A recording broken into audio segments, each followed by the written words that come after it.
Got a listener question from Dennis in Chicago. Oh, wow. Somebody moving to Atlanta. I love it.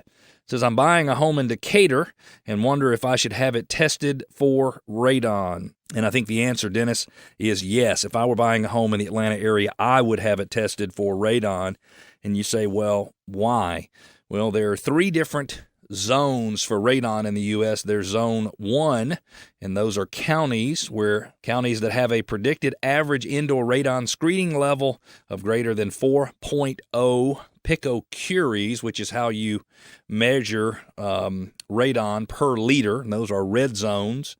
There's Zone 2, counties that have a predicted average indoor radon screening level between 2 and 4 picocuries per liter. And then Zone 3, counties have a predicted average indoor radon screening level less than 2 picocuries per liter. And Cobb, Fulton, Gwinnett, and DeKalb counties are all Zone 1. So they are all counties that have a predicted average indoor radon screening level greater than 4.0 picocuries per liter. So he was in Decatur. That's what, DeKalb County? That's exactly right. It's the county seat of DeKalb County. That's exactly right. That's exactly right. And ultimately, if you have kids in the home, if you're living in the lowest area of the home, for example, if you have finished square footage in the basement and your kids are going to spend a lot of time there, is something that you probably want to consider doing. Radon, believe it or not, is the number 2 cause of cancer in the United States of America. The EPA projects there are 21,000 deaths per year from radon, which exceeds the 17,400 deaths from drunk driving, the 8,000 deaths from falling in a home, the 3,900 deaths from drowning, and 2,800 deaths from home fires. And again, Fulton, Cobb, DeKalb, and Gwinnett are all in Zone 1, which means they have the highest potential for radon levels over 4.0. Now, you might be thinking, what on earth is radon? Radon is a hazardous, naturally occurring gas that results from the decay of trace amounts of uranium. And if you had to guess, JD, what do we have underground in Atlanta that might very well have some uranium in it? Granite, maybe? Granite. Yeah, so we have Stone Mountain under the earth in Atlanta. Right. And that certainly causes us to have a little higher radon levels than in most areas of the country. Remediation really isn't as big of a deal as you would think. And believe it or not, in today's world, many builders are including in their homes a remediation system. So if they test your home for radon and they decide that it is high, and most of the time, home buyers will get a home inspector to order a radon test, and they'll either do a charcoal filter test that'll sit in the home for 3 or 4 days, and they'll send it off to a lab and have it tested, or they will use some electronic testing equipment. It's very important that you make sure that the doors stay closed and that people open and close the doors just as few times as possible. But ultimately, you will do a test. If the test comes back at 4.0 or higher, quite often you'll do another test on days when the barometric pressure is high. So on days when it's raining and overcast, radon levels tend to be higher than they are on other days.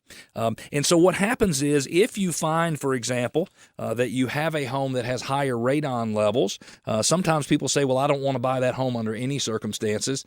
But honestly, probably 30% of the time when we have something home tested for radon, it tests positive for radon. And as I started to mention a few minutes ago, builders even put in radon systems in new homes even before they've tested it to see if it has radon. If you've just joined us, you're listening to the Call Cleve Atlanta Real Estate Show on Talk Radio 640 WGST. We're talking about radon, whether or not you should test for radon if you're purchasing a home in the Atlanta area. We've got a question from Dennis in Chicago, and he says he's buying a home in Decatur and wonders if he should have it tested for radon. If you want to reach us, our phone number is 770-497-0000, or the web address is gogaddis.com. That's GOGADDIS.com. So how do you get rid of radon, or how do you mitigate a radon problem in a home?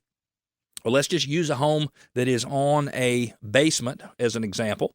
And what they would do is they would typically drill a hole, probably about a 2-inch diameter hole right in the middle or as close to the middle of the slab, the basement slab, as they could. And they basically install a small fan system that sucks the air out from under the slab that would actually have the radon in it, and it blows it up through a PVC pipe all the way through and out the roof of your home. Most of the radon mitigation systems have almost like a little thermometer on the side that I understand is measuring the pressure in the pipe so that you can look at it and you can tell whether or not the radon, the fan, is working. But typically once you put in one of those systems, and I've seen them cost as low as $800, I've seen them cost as high as $3,200. Sometimes the lesser expensive systems, they'll actually put the pipe up an exterior wall, so they'll put it on the outside of your house, and I'm not sure that I would want that on the outside of my home. Yeah. So I would be sensitive to making sure that they hide the pipe for any other people to see. But basically, they will typically come back and test the home again for radon after they install the mitigation system, and they will guarantee you as the homeowner, sometimes for 5 years, 10 years, sometimes it's a lifetime warranty, that radon level stays below 4.0. So once you put it in, you should be able to sell that home to any other buyer and hopefully guarantee them radon levels below 4.0.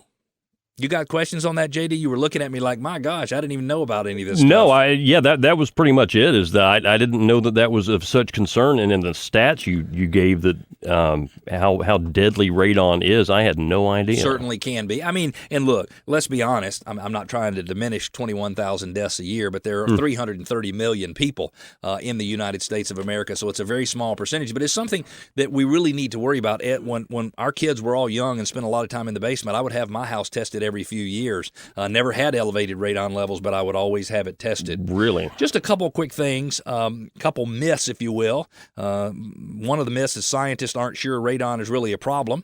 And the fact is that although some scientists dispute the precise number of deaths due to radon, all major health organizations like the Centers for Disease Control, the American Lung Association, and the American Medical Association agree with estimates that radon causes thousands of preventable lung cancer deaths per year. This is especially true among smokers, since the risk to smokers is much greater than to non-smokers. So if you're listening, don't smoke.